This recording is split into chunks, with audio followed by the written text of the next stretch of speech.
Hello guys, once again it's Matt, and today we have another video. Thank you all the members, all the patrons. Make sure to subscribe and let's get into it. So yeah guys, if you don't know, Victory Day is approaching. With Victory Day we have one of the largest sales in War Thunder throughout the year. The second one is the first one, or rather the largest one, is normally on October with Gaijin Anniversary. But on a Victory Day we also have a very good sale as well. Normally it is 30% on every vehicle, but they normally exclude most of the packs and normally exclude the two latest patches that we have. So something that was added in the last year's last patch, and the first patch of this year would be excluded. So no MiG-21, 29s, F-16s being on sale, okay? But today I wanted to do a top 5 list of the best 5 aircraft that you can buy in this sale. Specifically a sale of GE vehicles and vehicles that were added in the last 2 patches. So the list is quite limited. There are a lot of honorable mentions that I can mention here, like the Sea Vixen, the Meteor Mark 8. There are a lot of props like the Spitfire Mark 9s that any nation have it, all the Mark 9s that you will see. P-47s, you know, all of those aircraft are worth mentioning. Yak 3, VK-107, they're all amazing. So I'm not gonna talk too much about props, because normally the props are normally divided for GE packs or GE vehicles, and the pack vehicles are normally jets. So there aren't too many options in GE jets for you to buy. But I wanted to make this video to actually cover the top 5 ones that I think are the most worth it to actually get with the 30% discount that we probably will see. We don't know yet. Later this week we'll probably know for sure, or at the start of next week, but still it is good to actually have this in mind, okay? So let's start on the bottom of the list. The 5th one, it is the G91R4. It is quite an expensive aircraft. It is almost the same price as the one that we are going to actually, it is the same price as the top line, the top one that we're going to talk about. But still, it is worth to mention that it is an amazing aircraft that has an amazing performance. It is light, nimble, has a 9Bs at 8.7. And as I said, the only problem with it is that it is quite expensive, almost 9,000 Golden Eagles. So with the 30% discount, it is going to cost around 6,200 Golden Eagles. So very good price, to be honest, for such a vehicle. They are on the German Tech 3 and in the Italian Tech 3. So if you want to get those Tech 3s on a higher range or a higher tier that you want to get, the G91 is the one to go. It is quite good and it is worth it, even though it is quite pricey. One of the cheaper ones of the list, I think it's the cheaper one of the list, is the F-89B for the US. So it is quite a different aircraft. It has its problems, but it is quite good if you learn how to use it. The price tag, the original price tag, it is 7,500, which with the, it's around that. It has some like 7,540, but around 5,250 after the discount. So it is going to be quite cheap. All of those that we're going to talk about today, they're always going to be with the discount the same price as a prop premium right now. So it is very much worth it, right? So yeah, the Scorpion, the F-89, has 6 20mm guns, quite good at intercepting targets, quite fast as well. As I said, it is a difficult aircraft to fly at first, maybe, if you don't like these more sluggish, larger aircraft, but it is still very good. And if you want to, you can also get the F-89D, which is quite different with its Mighty Mouse's rockets that have, I think they have a proximity fuse or something like that. I don't remember if they actually have a proximity fuse, but I think they should, but they don't, right? Something like that. But it is quite a different aircraft as well. Doesn't have cannons, only rockets. So yeah, you have that option as well. Both of them are very good. I would just use the B variant just because it's cheaper to get just that. So yeah, quite a good option for researching the US Tech 3. The third one, so it is one that it's quite weird because it got a new BR like 2-3 weeks ago, I think. The Harrier GR1 for the UK. It is very cheap, actually, to be honest. It is quite good for the performance that it has on the price tag. I mean, not that it's cheap. I mean, it's 9,000 golden eagles. It is pretty expensive. I would still take other ones that we're going to mention. But, I mean, it's the same price as, almost the same price as the G91 that we talked about it.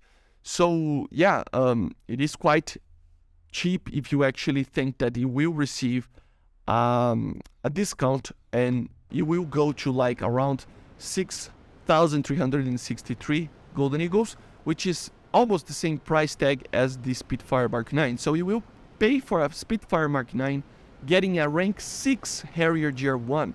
It is the same as the normal Harriers, doesn't have flares, but it has the SRAM, which is an interesting missile.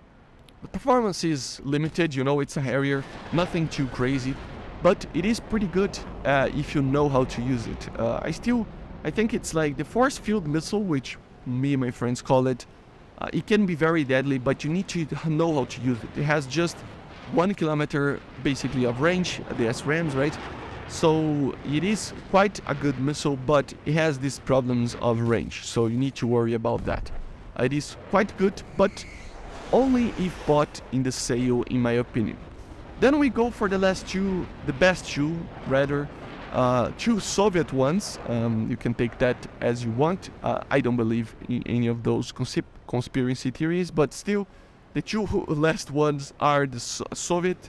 And the first one, obviously, the SU, the second one, right? The Su-11, an aircraft that was even better before. It got a new BR back in the day.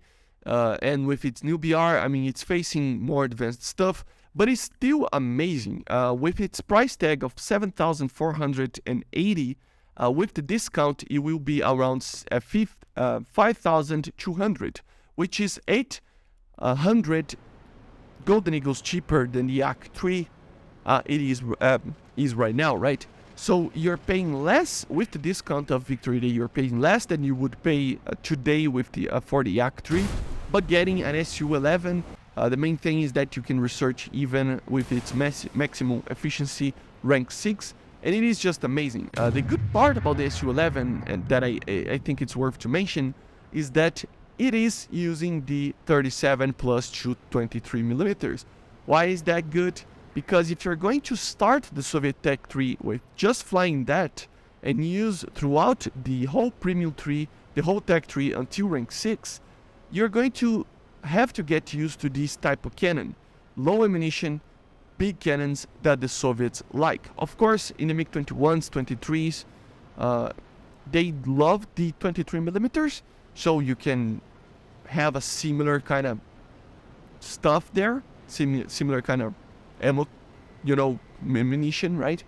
And the 37 will make you get used to the 37s of the MiG-9s, 15s, and 17s, and also a little bit of the 30 millimeters that the Soviets have. So it is quite a good training aircraft for your future in the Soviet Tech 3. It really is a good one on that.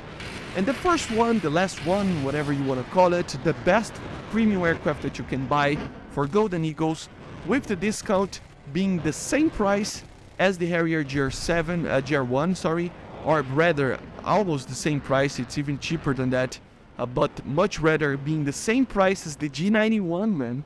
The G91, a 8.7 aircraft. It is the MiG-21 SR-13. It is the most cost-benefit jet that you can buy, in my opinion. You are paying the price of an 8.7 aircraft for a MiG-21 MF, basically. Why is it a MiG-21 MF? Well, it is a MiG-21S, so it is a late 60s aircraft, but it has a spice to it. It has the R13 engine, which is the engine on the MiG-21 MF. So it has a MiG-21 MF performance in 9.7 without the R60s and without flares. So it is very good, very good. Still carry 4 missiles, still has the Grisha 23, the same guns as other MiG-21s and 23s, right? You still have the RP-21, the Raider. So it is just an overall very good aircraft. With the engine, you can basically out-turn and outmaneuver everything. You have the energy for it. You can out-accelerate most of the aircraft that you will going to face. And the only problem that it's going to deal with, it's due to the missiles that sometimes you will face. So all aspect missiles, magic ones, stuff like that, and not having flares can be a problem. But still, it is very good on the performance. The performance will carry you around. And the cherry as well on top of the engine is that it has the R3Rs. So for most of the aircraft that you're going to face that don't have even RWRs maybe or chaff, you can actually kill them with a radar-guided missile that it is better than the R3S, right? I think it needed the R-55 missile, to be honest. It is a missile that was made in the Soviet Union, comparable to the A9D or G, right? So it has some loadouts missing, but still, with the R3S and the R3R loadout, 4 missiles, GSH, and just the R13 engine, it is just a very good option. With the price tag, it is going to be the same price as the G91 with the, remember, with the discount 6,237. So if you're going to any nation and you like the best, you want the best out there for the price with the discount of the upcoming sale, buy the MiG-21S. It is the best one out there, okay? I see you guys on the next one. Make sure to subscribe, leave it in the comments if you agree with my list or not. I know some of you will disagree, but leave it in the comments anyway. And I see you guys on the next one. Bye guys, see you.